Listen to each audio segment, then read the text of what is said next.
പൂജ്യത്തിനൊന്നും വിലയില്ലടേ.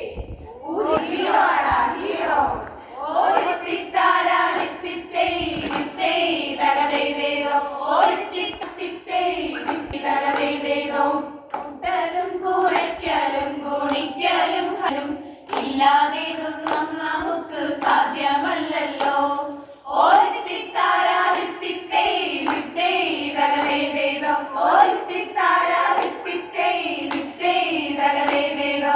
കുട്ടി മുതൽ വൃദ്ധർ വരെ പണ്ഡിതനും പാമരനും ജീവിതത്തിലുടനീളം ക്രിയ ചെയ്യുന്നു.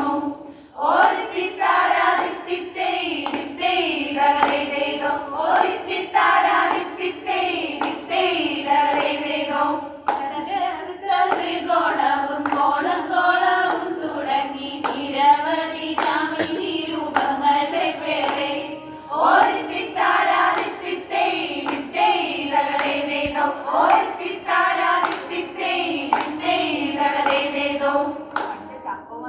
ആഴ്ചോമയോട് വന്നത് ഓർമ്മയുണ്ടോ? ഭൂഗോളത്തിന്റെ സ്പന്ദനം അത് കണക്കിലാണ്.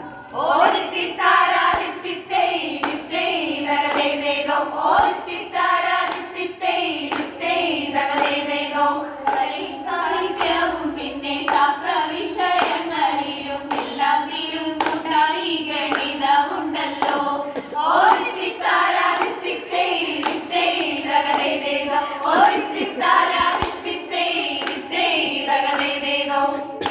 ചൂടും തീവ്രതകൾ കണക്കാക്കാൻ ഘടകമാണല്ലോ.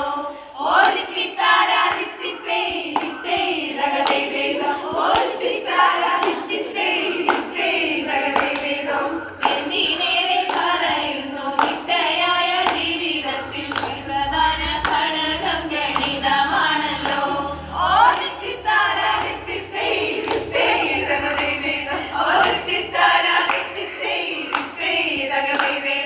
എങ്ങനെ എങ്ങനെ എങ്ങനെ എങ്ങനെ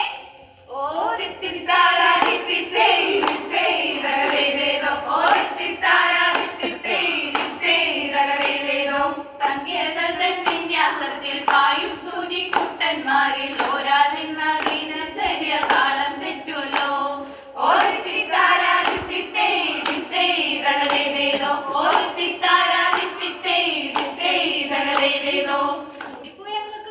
കുറയ്ക്കാനല്ലേ അറിയൂ, അത്രയല്ലേ അറിയൂ.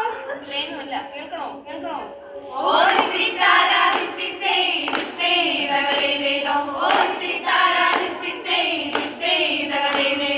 ബാങ്കിൽ പോയാൽ പലിശയും കടയിൽ പോയാൽ ഡിസ്കൗണ്ടുകളും കണക്കാക്കാൻ അറിഞ്ഞില്ലേ മുട്ടൻ പണി കിട്ടും.